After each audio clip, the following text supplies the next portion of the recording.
Alrighty guys, welcome back to another beautiful day to learn some calisthenics. Calisthenics 101, everything having to do with calisthenics. I've been putting out total body regimens. Today will be no different. We're gonna go through another total body regimen, doing nothing and working with nothing more than your body. Remember, when it comes to calisthenics, I'll say one quick note before we do begin. Don't treat them as exercises, treat them as skills. That's what these movement patterns are, what these exercises are. They're skills, and your objective is to master those skills. And over time, your mission is to make those things more demanding, challenging yourself constantly so that you continue to change yourself.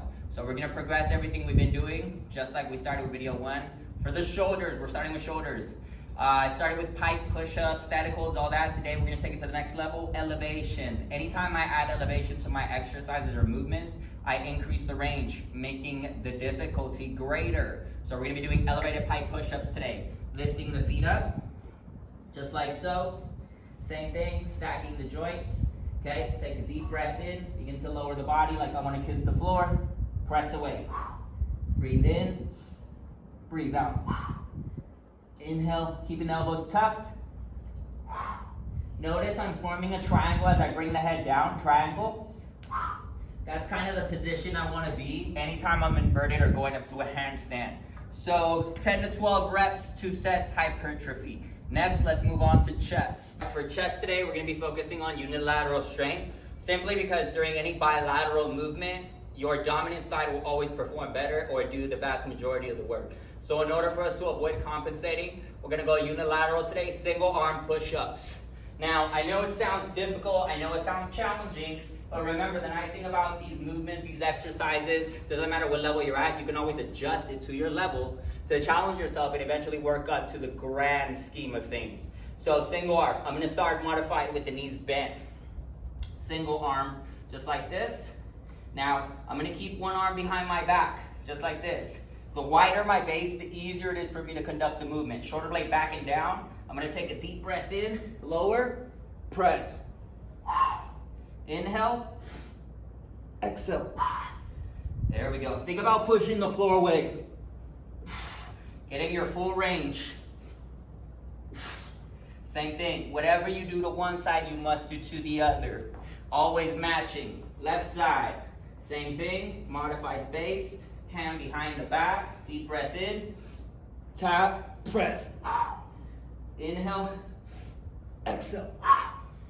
Now, granted, these movements are a lot more challenging, so adjust the reps as necessary to whatever it is that you can do so that eventually you start working your way up. So parameters, I'm gonna leave these up to you.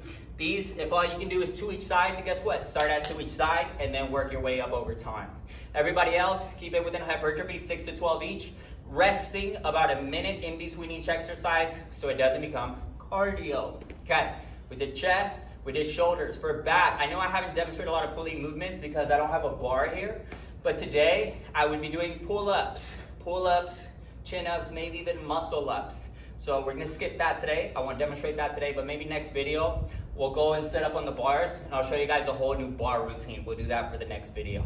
But for today, all I'm gonna have you guys do for your back is Supermans.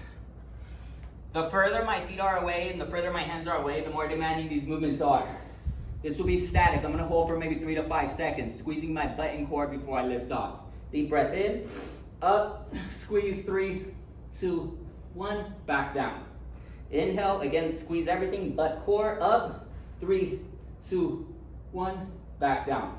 This is strengthening my entire posterior chain. My lower back, my erector spina, my multifidus, my quadratus lumborum, all my very deep intrinsic core muscles. So that would be your movement for back. Again, same thing for that one. Since we are going body weight and it is a little simpler, I would encourage you to bring up the reps, maybe 15 or 20 for 2 sets. As soon as you guys finish that, we cannot neglect lower body or core, okay? For lower body, I've shown you guys pistols, I've shown you guys shrimps. Why don't we focus, and I have showed you the Cossack. You guys remember the side-to-side movement? That one was great too. But today, why don't we do heel taps? Since we have a dumbbell, I'm gonna use a dumbbell. If you don't have a dumbbell, grab a little stool, some type of elevation. This is great for unilateral strength and stability. So the objective is to start on the non-dominant side, And now, it's a lot easier for me to touch the floor with the forefront of my foot than it is with the heel. I'm gonna try to tap with the heel, come right back up. Inhale, exhale. Now, you'll also notice that my entire foot is not in contact with the dumbbell because my foot is obviously too big, right? So, it's a lot more demanding. If ideally, in a perfect world, if I can get my entire foot stable, then obviously I'll perform a lot better. But right now, I'm still working on stability, so why not challenge myself in this matter, right? This is real world shit right here. It's not like everything in real life is perfectly balanced, or it's always gonna be perfect the way I want it to. So I gotta train in all different types of ways to be ready for anything and everything. The number one rule with squatting, anything to do with the lower body, always hinge. Push the hips back and then down so that the weight goes to your butt and not your knee, okay? That's gonna help you guys a lot. Remember that one. Okay, so that's lower body. The last movement we'll do today, core. Why don't we teach you guys something new, especially for my more advanced group? This one's for you guys. This one, I'll try it with these dumbbells, but ideally you want something a little higher, as high as you can get it. So maybe let me swap these out for the 60s real quick. Give me a second. All right. So we're gonna try this. We're gonna try this shit. See what happens. And sometimes, things that I do, it's the first time I'm ever doing them on here. So if I eat it or whatever, just know I'm doing this for y'all. What's that quote? The master has failed more times than the apprentice has even tried. Anyways, L-sit. L-sit swing. So the objective is to keep the core tight. Don't allow the feet to come back to the floor. I'm gonna swing back, open up here, swing back, open up here. What did he just say? Let me show y'all.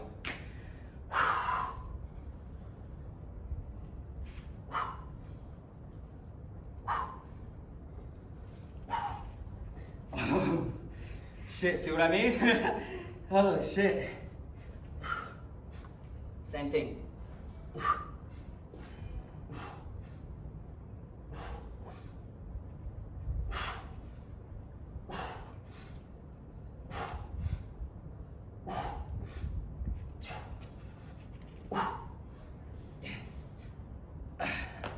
Damn, that felt nice. That one, either go for reps or go for time. I think that one should be a time drill. I like working with time because it allows you to work within your own capacity without looking for a specific number of reps. Because if I give a specific number of reps, right, I say 12, what if you can do more than 12 each side? Does that mean you're gonna stop at 12?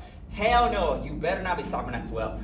You know your body better than I do, so challenge yourself. If you're not feeling it with the number of reps I prescribe, bring the intensity up, make it harder. That's the only way you're gonna get anywhere. I'm running out of breath, fuck. Anyways, I gotta go teach another class, so hope y'all are learning, taking notes. If you guys wanna see anything specific, put it down below, let me know. But next video is coming out Wednesday. I'll meet you guys at the bar. Bow.